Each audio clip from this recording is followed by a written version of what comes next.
أعوذ بالله من الشيطان الرجيم. سورة الصف مدنية. بسم الله الرحمن الرحيم. سبح لله ما في السماوات وما في الأرض وهو العزيز الحكيم.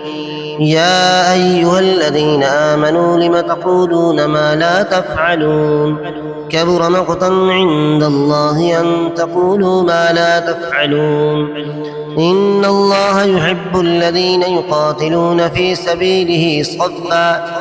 سبيله صفا كأنهم بنيان مرصوص.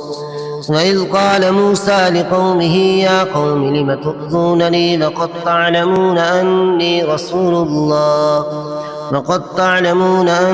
رسول الله إليكم فلما زاغوا أزاغ الله قلوبهم والله لا يهدي القوم الفاسقين.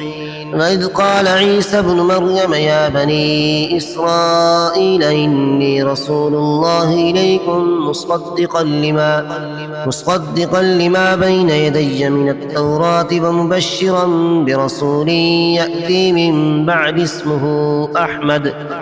فلما جاءهم بالبينات قالوا هذا سحر مبين. ومن أظلم ممن افترى على الله الكذب وهو يدعى إلى الإسلام والله لا يهدي القوم الظالمين. يريدون ليطفئوا نور الله بأفواههم والله متم نوره ولو كره الكافرون.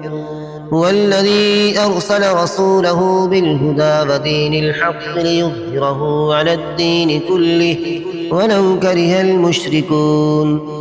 يا أيها الذين آمنوا هل أدلكم على تجارة تنجيكم من عذاب أليم؟ تؤمنون بالله ورسوله وتجاهدون في سبيل الله بأموالكم وأنفسكم ذلكم خير لكم إن كنتم تعلمون. يغفر لكم ذنوبكم ويدخلكم جنات تجري من تحتها الأنهار ومساكن طيبة في جنات عدن ذلك الفوز العظيم.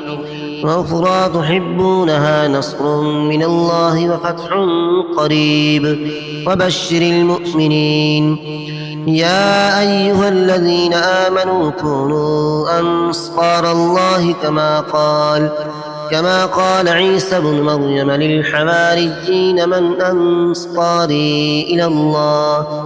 قال الحواريون نحن أنصار الله. فآمنت طائفة من بني إسرائيل وكفرت طائفة فأيدنا الذين آمنوا على عدوهم فأصبحوا ظاهرين.